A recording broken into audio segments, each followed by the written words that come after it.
Uh, well, we're ready to start talking about the periodic table and electron configurations, but I thought I would go over some general information.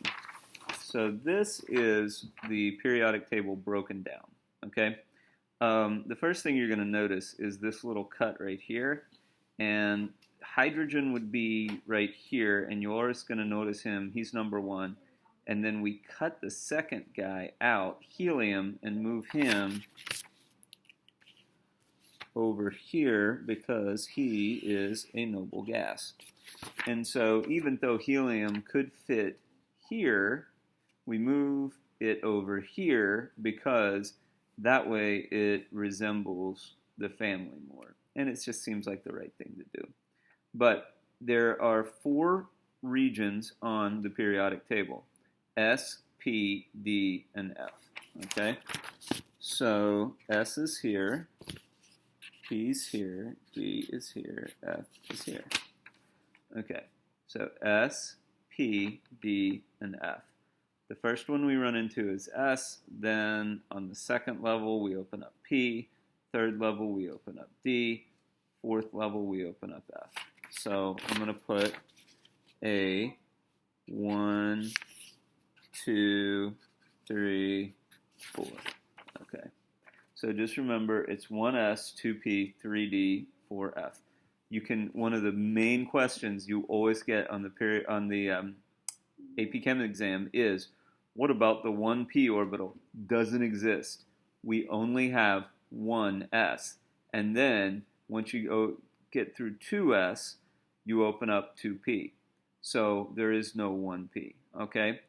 Also, as you're doing your electron configurations, you're going to find out that the other big thing, the kind of quirk that people have to remember, is that 3D comes after 4s.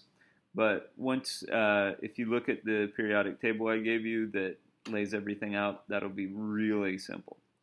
So let's talk a little bit about S. It's the smallest orbital, and it looks like this. It's just one single line.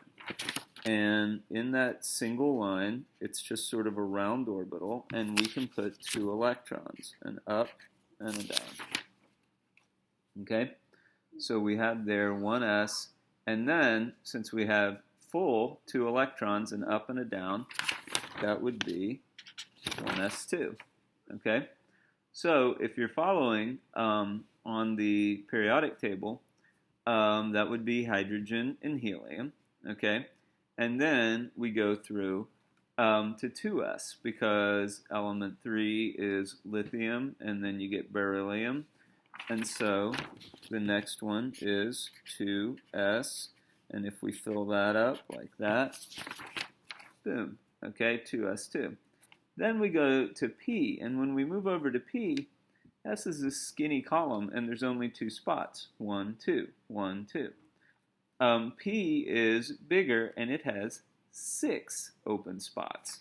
So since you can put 2 in each, I'm going to make my 2p, and so 1, 2, 3, 4, 5, 6. I'm going to do that again because that's important that we know how to fill in that way. 1, 2, 3, 4, 5, 6. Okay? So if I'm filling in 1, it would be like that. Okay, so there's element number 5. And then if I'm filling in 4, 6, here, single, single, single, then I can go back and do doubles, like that. So it goes 1, 2, 3, 4, 5, 6. Okay? Now I'm going to skip down to the d orbital just to show you what that looks like. He's a pretty fun character here. So the first d orbital would have the designation of 3. There's no 2d, there's no 1d. So there's your 3d, and if you count across on the periodic table, you'll notice there's 10 here. Those are called the transition metals, and 1, 2, 3, 4, 5. Again, since you can put 2 electrons in each spot, you need 5 of these lines, and it would fill in 1, 2, 3, 4, 5. Go back to the beginning. 6, 7, 8, 9, 10 as you fill in doubles. So 1, 2, 3, 4, 5. Whoops. So that gets me halfway through the family. Okay, and if you stop at 1, okay, like scandium is 3D1, you would just go 1s2, 2s2. Whoops, I forgot to put my 6 there. 2p6, 3s2, 3p6, 4s2, and then 3d1. You don't always have to have them fill. You might, especially with the bigger orbitals, you might have a lot of them empty.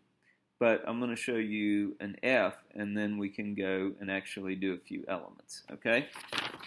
Because this video is getting long. 2, 3, 4, 5, 6, 7. And so here is how a F orbital looks. You need 14 spots. Those are the two. Those are called the lanthanides and the actinides. They run right along the bottom there. And if you count, there's going to be 14 elements, and so you need 7 slots, and it fills in 1, 2, 3, 4, 5, 6, 7. Go back to the beginning. 8, 9, 10, 11, 12, 13, 14.